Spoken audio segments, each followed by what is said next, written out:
ओम श्री गणपति नमः। श्री गणेश की वंदना कर, दिन के स्वामी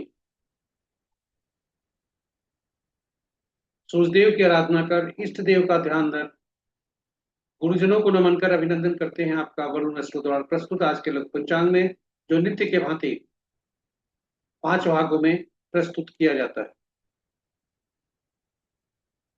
और इसका लघु रूप जो आपके सुझाव के अनुसार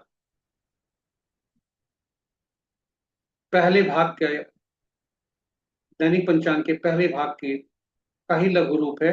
और यह आपके सुझाव के अनुरूप हमने प्रस्तुत अलग से करते हैं, किए हैं और करते आ रहे हैं। इसमें डेटा जो भी प्रयुक्त हुए दृक पंचांग से लिए गए हैं, छवि गूगल से ली गई है। और यह प्रस्तुति आप तक यूट्यूब के माध्यम से हम आप पहुंचा पाने में सफल हो रहे हैं। तो पंचांग में जाने के पूर्व अपने गुरुजनों को स्मरण करते हैं। गुरु ब्रह्मा गुरु विष्णु गुरुदेव महेश्वर, गुरु साक्षात परम ब्रह्म तस्मै श्री गुरुवे नमः। गुरुजनों को अभिनंदन करते हैं क्योंकि उनका आशीष के बिना हम आपके समक्ष नहीं होते।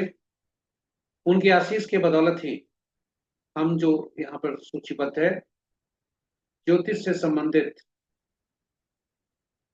इन विभागों में दक्षता हासिल की, शिक्षा ग्रहण किया और हम आपके समक्ष हैं। अभी फिलहाल मेडिकल एस्ट्रोलॉजी में पीएचडी करने के उपरांत फेस रीडिंग की तरफ मेरा ध्यान आकृष्ट है और वो मैं कर रहा हूँ। तो चलते हैं पंचांग की तरफ। दैनिक पंचांग, जब भी पंचांग का शब्द हमारे चर्चा पर आता है या पंचांग की शब्द ही पंचांग की चर्चा करते हैं, कहीं परिचर्चा करते हैं या जब भी पंचांग हमारे मन मस्तिष्क में आता है तो हमारा दिमाग अनायास ही पंचांग की सीमित जो परिभाषा है वहीं तक पहुंचता है कि यह एक शुभ और अशुभ मुहूर्त जानने का माध्यम है। इससे हम शुभ और अशुभ मुहूर्त जान सकते हैं, किंतु पंचांग कहीं इससे बढ़कर है। पंचांग केवल शुभ और अशुभ मुहूर्त जानने का माध्यम नहीं है, अपितु यह हमारी निर्णय क्षमता को सुदृढ़ करता है, प्रकृति और ब्रह्मांड की ऊर्जा के साथ संतुलन स्थापित करने में सहायक होता है, जिससे हमारे जीवन में शांति, समृद्धि और सकारात्मकता का संचार होता है। अतः पंचांग का अनुसरण करके केवल हम शुभ और अशुभ मुहूर्त नहीं जानते, अपितु हम अपने जीवन को अधिक सफल और समृद्ध बना सकते हैं। तो इस तरह से पंचांग की हमारे जीवन में अहम भूमिका होती है, क्योंकि यह शुभ मुहूर्त और अशुभ मुहूर्त केवल जानने का माध्यम नहीं है, बल्कि हमारी निर्णय क्षमता को यह सुदृढ़ करता है। पंचांग प्रकृति और ब्रह्मांड की ऊर्जा के साथ संतुलन स्थापित करता है और करने में सहायक होता है, जिससे फलस्वरूप हमारे जीवन में शांति, समृद्धि और सकारात्मकता का संचार होता है। तो आइए पंचांग का अनुसरण करके हम अपने जीवन को अधिक सफल और समृद्ध बनाएं। चलते हैं आपको दैनिक पंचांग के पहले भाग में लेकर। स्वागत है आपका। तो आज का दिनांक 25 मई 2025, महाज्येष्ठ पक्ष कृष्ण शाका संवत 1947 विश्वसु विक्रम संवत 2082 कलायुग और कल युग का 5126वां वर्ष। सूर्योदय 5 बजे, सूर्यास्त 6:33 पर। दिशा सूर्य पश्चिम है। फिर भी इस दिशा में यात्रा करना पड़े तो घी या दलिया का सेवन कर यात्रा करें और यात्रा में सुतल है। पंचांग के 5वां रविवार,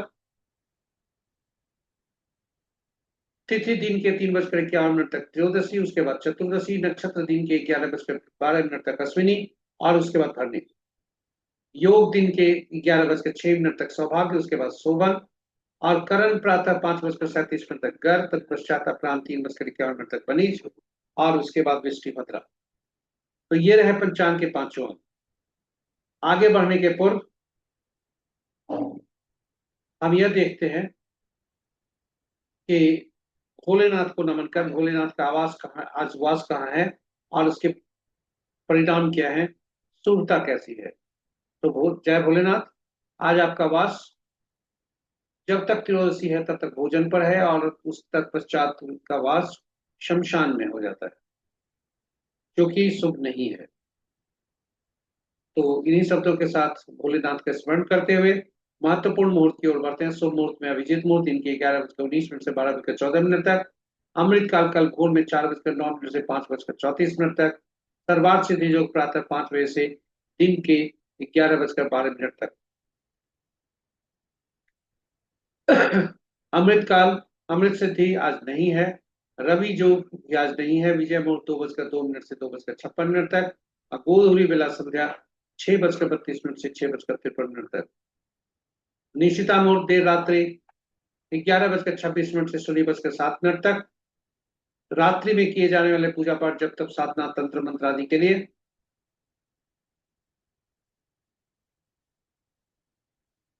निशिता मुहूर्त श्रेष्ठ हुआ करते हैं। अशुभ मुहूर्त में राहु काल अपराह्न 4:51 से 6:33 तक। गुलिक काल अपराह्न 3:10 से 4:51 तक।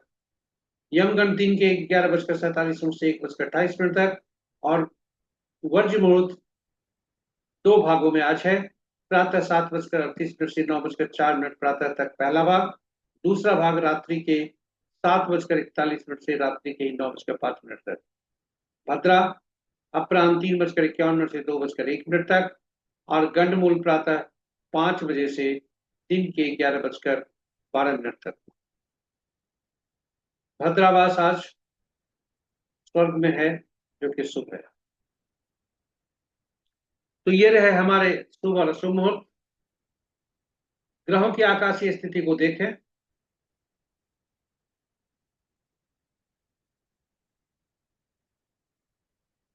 तो चंद्रमा मेष राशि में ही है। और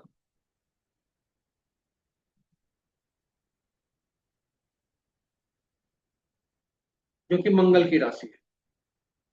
और मंगल देव कर्क राशि में है, जो कि चंद्रदेव की राशि है। इस तरह से चंद्र और मंगल का राशि परिवर्तन। चंद्रमा कल ही मेष राशि में आया। इस प्रकार चंद्रमा और मंगल का आपस में राशि परिवर्तन है। शेष ग्रह पूर्वक अपनी ही जो कल की राशि में थे उसी में। सूर्य देव वृषभ में, मंगल देव कर्क में, बुध देव वृषभ में अस्त, बृहस्पति देव मिथुन में, शुक्र देव मीन में, और शनि देव भी मीन में, राहु देव कुंभ में, और केतु देव सिंह में। तो इस तरह से ग्रहों की आकाशीय स्थिति हुई। और राशि के अनुसार इस प्रकार हम देखते हैं। मित्र राशि में 3 ग्रह, शत्रु राशि में 2 ग्रह, सब राशि में 4 ग्रह।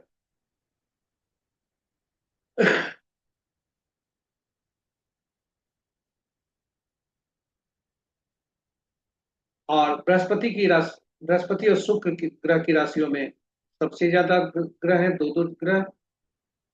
और शेष राशियों में एक एक ग्रह। शेष ग्रहों की राशियों में एक एक ग्रह। बृहस्पति का और शुक्र के ग्रह की राशि में दो दो ग्रह। और मंगल से लेकर सभी शेष ग्रहों की राशियों में एक एक ग्रह। ग्रहों नक्षत्रों का संबंध देखें तो मित्र नक्षत्र में 4 ग्रह, शत्रु नक्षत्र में 3 ग्रह, स्वर नक्षत्र में 2 ग्रह। शुक्र और चंद्रमा और तथा राहु, ये 3 ग्रह से बनते हैं जो स्वतंत्र ग्रह हैं, क्योंकि इनके नक्षत्र में कोई ग्रह नहीं है। इस तरह से इन ग्रहों को छोड़कर सूर्य देव तथा बुध देव के नक्षत्र में क्रमशः 3 और 2 ग्रह हैं। और शेष ग्रहों के नक्षत्र में एक एक ग्रह। तो इस प्रकार हमारे दैनिक पंचांग ग्रहों का गोचर की स्थिति हमने बताई। ग्रहों की शक्ति को अगर देखें तो सूर्य देव, चंद्रमा, मंगल देव, शुक्र देव, शनि देव, ये सभी अभी शक्तिशाली बनकर उभर रहे हैं। शेष ग्रह बुध देव, बृहस्पति देव और राहु देव, शुक्र देव, ये थोड़ा कमजोर पड़ रहे हैं। तो ये रहे हमारे ग्रहों के आकाशीय स्थिति पर। आइए देखते हैं कि ग्रहों का जो कैलेंडर है आज का, वह क्या है। जो गोचर की स्थिति है इस माह का, तो राहु देव सही मायने में मीन राशि से कुंभ राशि में 29/5 को आएंगे, अभी आंशिक रूप से हैं, आए हैं। केतु देव भी आएंगे, लेकिन वो उनका परिवर्तन कन्या राशि से सिंह राशि की तरफ होगा। और शुक्र देव 31 मई को मीन राशि से मेष राशि में आएंगे। ग्रहों की स्थिति इस प्रकार है: शुक्रदेव बुध देव 17 मई से लेकर 8 जून तक, और चंद्रदेव 26 मई से 28 मई तक। तो ये रहे ग्रहों के आकाशीय स्थिति और ग्रहों के गोचर तालिका जो मई 2025 का है। अब आपको ले चलते हैं हम अपने दूसरे भाग में, जो जन्म पत्रिका में चंद्रमा जिस नक्षत्र में होते हैं उनके नक्षत्र समूह के स्वामी के अनुसार हम फलित देखते हैं। इसे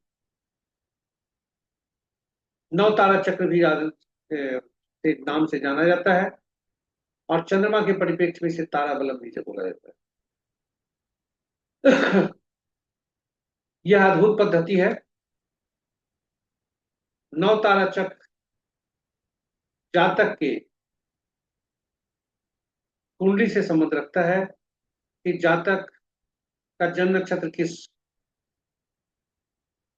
कौन से ग्रह हैं, उनके स्वामी कौन है, और दशा महादशा कौन चल रही है। यानी जो दशा विंशोत्तरी दशा को जो बोलते हैं, विंशोत्तरी दशा से उनकी जो दशा महादशा चल रही है उसका जो फल होगा कैसा, यह आपको नौ तारा चक्र से देखते हैं।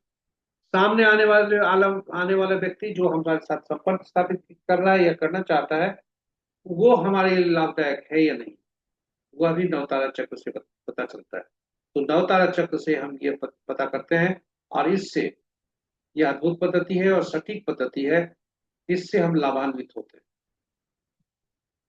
तो नवतारा चक्र पर यह प्रस्तुति, और संक्षेप में बता दें कि कुल 27 नक्षत्र होते हैं, और 27 नक्षत्र जब होते हैं तो उनकी क्रम संख्या 1 से 27 तक होती है, और ग्रहों की संख्या भी 9 है, लेकिन उनका क्रम जो है विंशोत्तरी दशा के महादशा के अनुसार ही रखा गया है। यानी पहला ग्रह केतु, दूसरा शुक्र, तीसरा सूर्य, चौथा चंद्रमा, पांचवा मंगल, छठा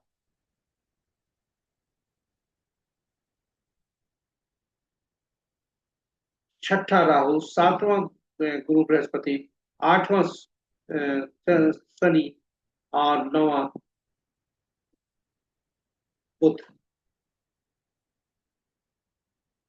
तो 27 कुल नक्षत्र हैं। क्योंकि ग्रहों के मन नक्षत्र होते हैं, यानी नक्षत्र ही ग्रह के परिणाम देते हैं, इसलिए उन 27 नक्षत्र में से को जोड़ा गया ग्रहों से। और जोड़ने की जो पद्धति हुई वह इस प्रकार है कि हर प्रत्येक नक्षत्र को 3 भागों में बांटा गया, और एक क्रम, पहले क्रम में 1 से 9 नक्षत्र रखे गए, और दूसरे श्रेणी में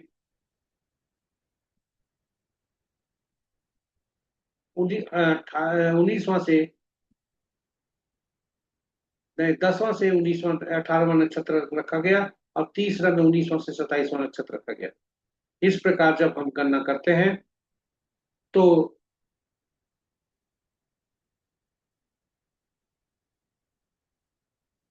और इसमें सॉरी, तो इसमें एक चीज बताना भूल गए कि यदि हाँ, जब 3 श्रेणियों में रखा गया और ग्रहों को 9 भागों 9 से महादशा के अनुसार 9 नंबर उनके दिए गए 1 से 9 तक, तो पहला जो नक्षत्र बना, पहला 10वां और 19वां, हर श्रेणी में से ग्रुप में से पहला जो नक्षत्र है उसका स्वामित्व पहला ग्रह को मिला। यानी अश्विनी, माघा, मूला जो क्रमशः एक पहला 10वां और 19वां नक्षत्र बनते हैं, उनका स्वामित्व केतु को दिया गया, और इसी क्रम में बढ़ते हुए सभी ग्रहों के को नक्षत्रों से जोड़ा गया। यानी सभी नक्षत्र किसी न किसी ग्रह से संबद्ध किए गए, और जैसे पहला 10वां 19वां का स्वामित्व केतु को मिला, पांचवा का मृगशिरा, चित्रा और शर्विष्ठा जो नक्षत्र हुए, पांचवा जो ये हुए, पांचवा हुए, 14वां हुए, 23वां नक्षत्र, उनका स्वामित्व मंगल को दिया गया। और 9, 18वां 27वां नक्षत्र जो हुए, अश्लेषा, ज्येष्ठा, रेवती, इनका स्वामित्व खुद को दिया गया। फलित कैसे करते हैं यह महत्वपूर्ण है कि जन्म पत्रिका में चंद्रमा जिस नक्षत्र में होते हैं उनके नक्षत्र समूह के जो स्वामी बने उनकी शक्ति देखिए, उनके उनके जो स्वामी बने वो मिश्रित फल देते हैं। और वहां से गणना हम आरंभ करते हैं। तो जिस नक्षत्र में चंद्रमा बैठे हुए हैं वहां उसके स्वामी को देखें। वहां से पहला नक्षत्र जो जो ग्रह बना, जो नक्षत्र स्वामी बने वे पहला ग्रह होंगे और ये मिश्रित फल देते हैं।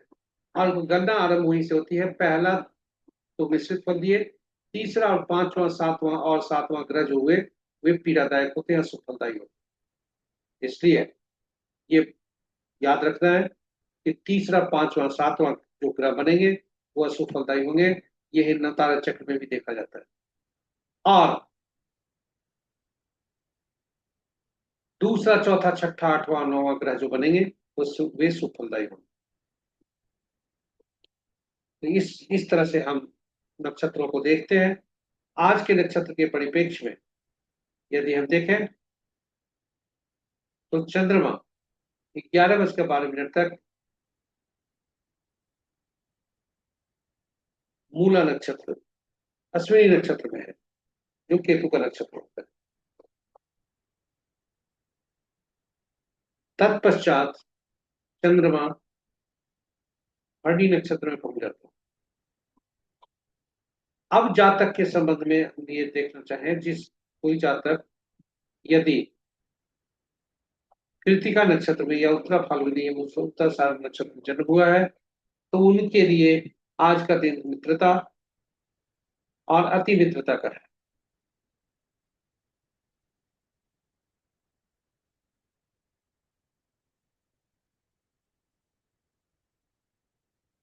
वहीं यदि देखें किसी जातक का जन्म भरणी पूर्वा फाल्गुनी या पूर्वाषाढ़ा में हुआ हो तो उनका जो पहला भाग है, जब तक चंद्रमा अश्विनी में रहते हैं तब तक यह अति मित्र है। और उसके बाद ये जन्म नक्षत्र में हो जाते हैं, यानी जन्म का ग्रह।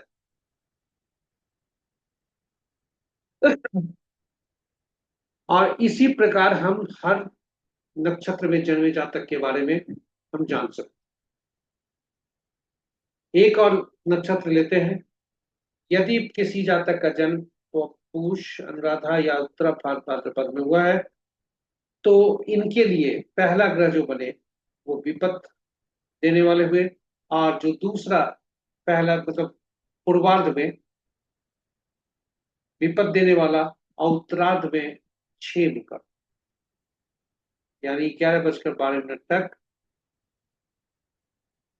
विपत और उसके बाद 6। तो ये रहे हमारे प्रस्तुति की दैनिक पंचांग के दूसरे भाग की प्रस्तुति, जो जिसके अनुरूप चंद्रमा जिस नक्षत्र में है उसके बारे में हम फल जान सके। अब हम आपको ले चलते हैं तीसरे भाग में। अभी तक हमने जन्म पत्रिका में चंद्रमा जिस नक्षत्र में उसके अनुसार फल देखते हैं। इसके बाद चंद्रमा जिस राशि में है उसके अनुसार फल देखते हैं। तो आज चंद्रमा मेष राशि में है और इसलिए वे अग्नि राशि में आकर मेष मिथुन कर्क तुला वृश्चिक और कुंभ राशि वालों को शुभता देंगे। वहीं जो वहीं वृषभ सिंह कन्या मकर और मीन राशि के लिए थोड़ा पीड़ादायक हो सकते हैं, अशुभता हो सकती है। ध्यान रखने की जरूरत है ताकि आपके जीवन में अशुभता नहीं रहे, शुभता रहे और आप शुभता को प्राप्त कर सकें।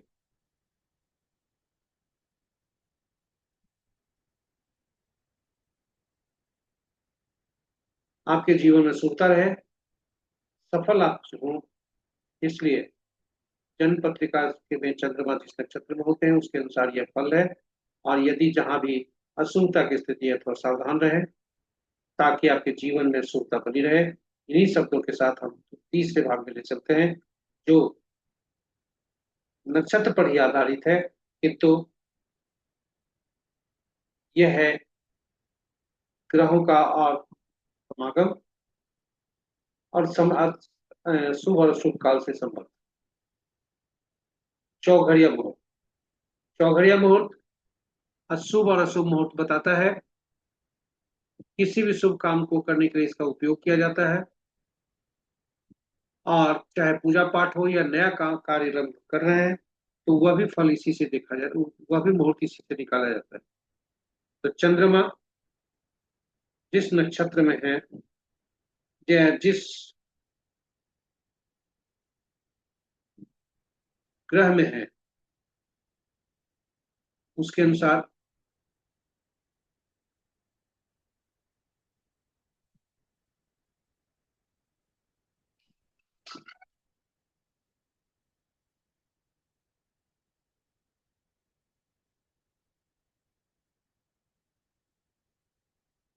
बोल दो।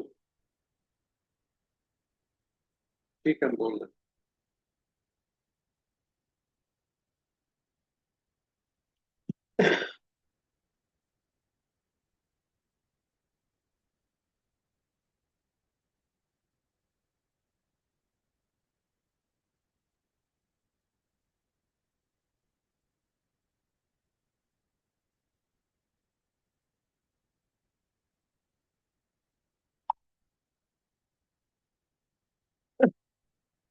चौघड़िया ज्योतिष शुभ और अशुभ।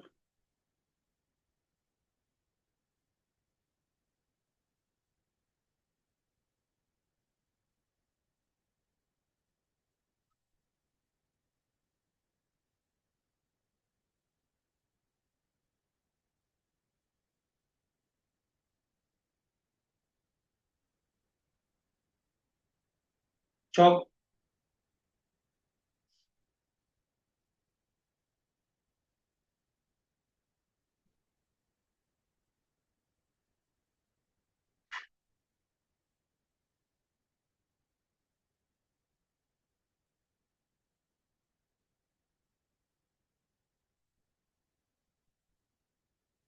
चौघड़िया ज्योतिष शुभ और अशुभ मुहूर्त को बताता है। और यह संक्षेप में बता दें कि कुल इस मुहूर्त में नए शुभ काम किए जा सकते हैं। और कोई आप मुहूर्त नहीं देखना चाहें तो शुभ कम से कम चौघड़िया ज्योतिष जरूर देख चौघड़िया मुहूर्त जरूर देखना चाहिए। चौघड़िया की उपयोगिता के मद्देनजर नजर हमने अलग अलग वीडियो हिंदी और अंग्रेजी में पोस्ट किया है। चौघड़िया मुहूर्त बहुत ही उपयोगी है।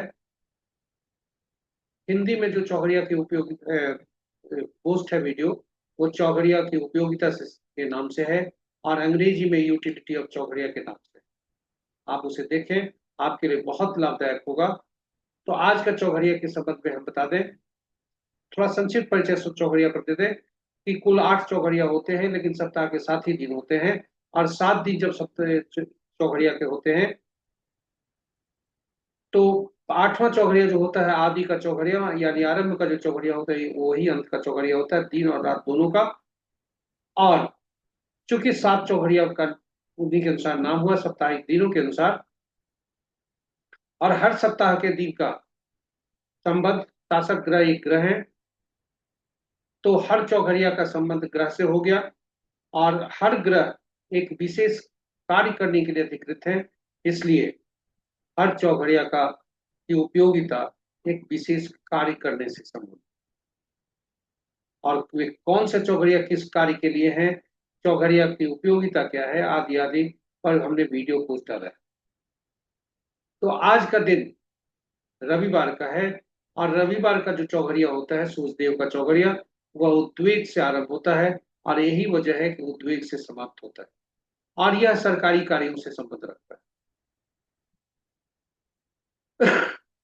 तो आज चौघड़िया मुहूर्त जब भी देखें हम, तो यह सुनिश्चित जरूर कर लेना चाहिए कि जिस मुहूर्त को हम देखने जा रहे हैं कहीं वह वार दिन का जो चौघड़िया होता है वार वेला, काल वेला और राहु काल से ग्रसित होता है, और रात का चौघड़िया काल रात्रि से ग्रसित होता है। कहीं वह चौघड़िया किसी अशुभता से तो ग्रसित नहीं है। तो ये रहे चौघड़िया पर संक्षिप्त प्रस्तुति। और आज का चौघड़िया देखें, रविवार का चौघड़िया है। रविवार का चौघड़िया जो है उद्वेग से आरंभ होता है, जिसका संबंध सूर्यदेव से है और ये सरकारी कार्यों से संबंध है। और आज का दिन का चौघड़िया वार वेला से काल वेला से राहु काल से ग्रसित है, जो क्रमशः अमृत चौघड़िया, काल चौघड़िया और संध्या का उद्वेग चौघड़िया, ये सभी अशुभता से अधिव्याप्त है। और रात्रि का चौघड़िया लाभ चौघड़िया से, जो लाभ चौघड़िया है रात्रि के 1:05 से 2:23 तक, वो काल रात्रि से ग्रसित है। तो ये रहे हमारे चौघड़िया पर प्रस्तुति। आशा करते हैं कि ये आपके लिए उपयोगी होगा। स्वागत करते हैं आपका अंक ज्योतिष। अंक ज्योतिष के अनुसार आज का दिन कैसा है? तो अंक ज्योतिष के अनुसार हम पिछले हर प्रस्तुति में ये बताते आ रहे हैं कि अंक ज्योतिष में एकल अंक पर हम कार्य करते हैं, एकल अंक की ही प्राथमिकता देते हैं, एकल अंक से ही हम भविष्यवाणी करते हैं, एकल अंक का ही उपयोग किया जाता है अंक ज्योतिष। शून्य को इग्नोर किया जाता है। तो यदि हमारे पास एक से दो अंकों, दो या दो से ज्यादा अंकों के कोई अंक समूह के अंक मिले, तो उनमें प्रयुक्त हुए सभी अंकों को जोड़कर एकल अंक में परिवर्तित किया जाता है। यदि हमें शब्द मिलते हैं, तो हर शब्द में प्रयुक्त हुए अक्षर का, अंग्रेजी अक्षर का अंकीय मूल्य होता है, और उस अंकीय मूल्य से हम उन अक्षर को शब्दों को परिवर्तित करते हैं और एकल अंक में फिर परिवर्तित करते हैं। तो इस तरह से एकल अंक बनाकर हम विभिन्न स्थितियों में अंक शास्त्र के अनुसार इसकी विवेचना करते हैं। जन्म तिथि अंक ज्योतिष में बहुत ही महत्वपूर्ण अंक होता है, और इसके जो जन्म तिथि होते हैं, इसके तीन इनके पार्ट में होते हैं। पहला होता है जन्म दिनांक, जन्म तिथि जो बोलिए, तारीख बोलिए, और दूसरा होता है जन्म माह, और तीसरा होता है जन्म वर्ष। तो जन्म तिथि में तिथि जो वो है उसको जब जोड़ते हैं उनके अंकों को, तो वह एकल अंक में परिवर्तित करने पर जो अंक मिलता है उसे मूलांक कहते हैं। कुछ लोग इसे ड्राइवर भी कहते हैं। और जो उसके बाद जो दिना तिथि, माह और वर्ष को जोड़ा जाता है तो भाग्यांक बनता है। और जब किसी भी जातक का मूलांक और भाग्यांक में सामंजस्य हो रहना जरूरी है, तभी वह जीवन में सफल हो सकता है। इसलिए यदि आपका मूलांक और भाग्यांक आरंभ से ही थोड़ा तालमेल की कमी है, तो नाम में ऐसा नाम रखना चाहिए जो दोनों अंकों का के साथ वो तालमेल कर सके। और यदि मूलांक और भाग्यांक का जो है तालमेल बना हुआ है, तो ऐसे अंक को नहीं लाएं प्रयोग में जो आपके लिए इन अंकों को आपस में शत्रुता पैदा करा दे। तो इस तरह से अंकों के तालमेल को देखकर हम फलित करते हैं। आज का जो मूलांक है, आज का जो भाग्यांक है, उससे हम देखते हैं विभिन्न मूलांक वाले लोगों का। तो 1, 10, 19, 28 जिसका जन्म तिथि है, उनके मूलांक 1 बनते हैं, और उनके मूलांक 1 बनते हैं। 1, 10, 19, 28 तारीख को जिनका जन्म तिथि किसी भी माह का है, सूर्यदेव उनके स्वामी बनते हैं। 1, 3 का संबंध अति मित्रता का है, इसके दिन अच्छा होने की संभावना है।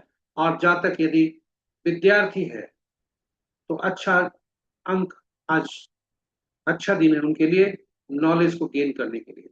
2, 11, 20, 29 जिनका जन्म तिथि है, 2 जिनका मूलांक बनता है, इनका चंद्रमा जिनके स्वामी बनते हैं, 2 और 3 मित्र होते हैं। 40% सफलता का दर होने की संभावना है।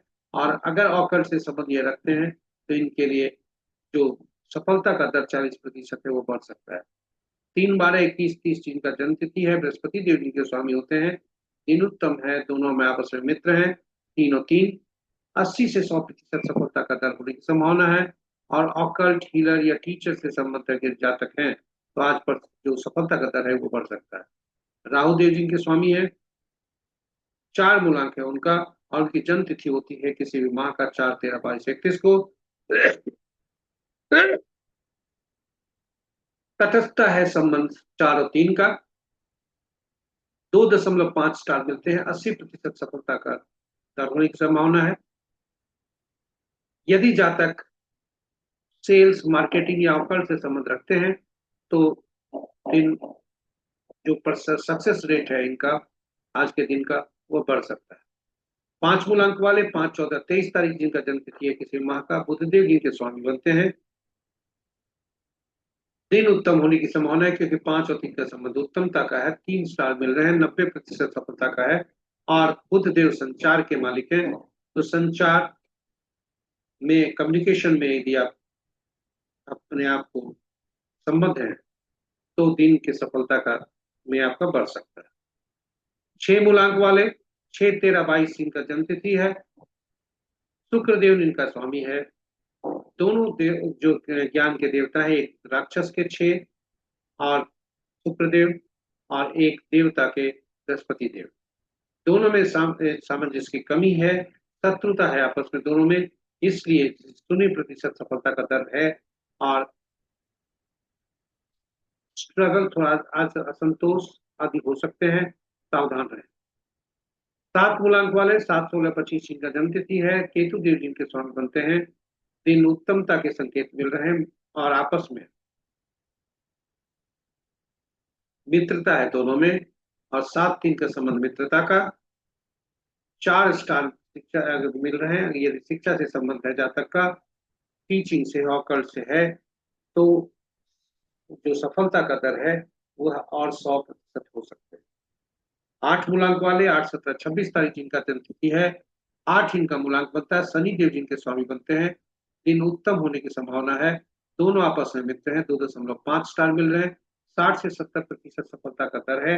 यदि जातक कानून, शिक्षा या प्रिंटिंग से संबंध रखता है तो इनके जो सफलता का दर है यह बढ़ सकता है। 9 मूलांक वाले 9, 18, 27 तारीख जिनका जन्म तिथि है, 9 इनका मूलांक बनता है,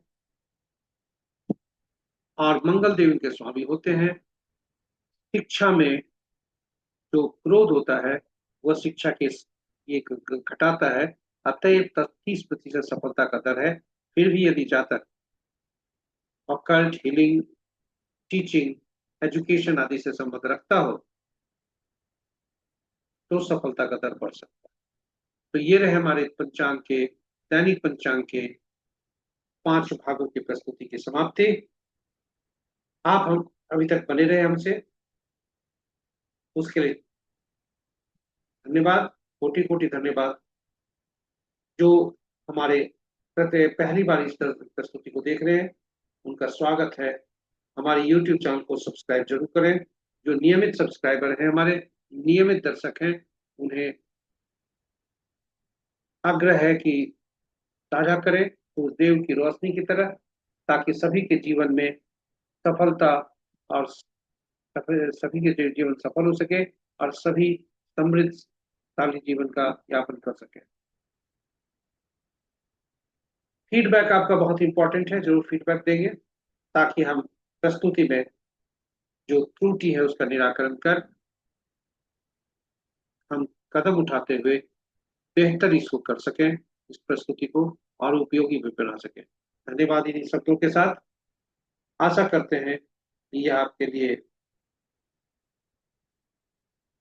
उपयोगी होगा, और सूर्य देव को नमन करते हुए कामना करते हैं कि आज का दिन आपका शुभ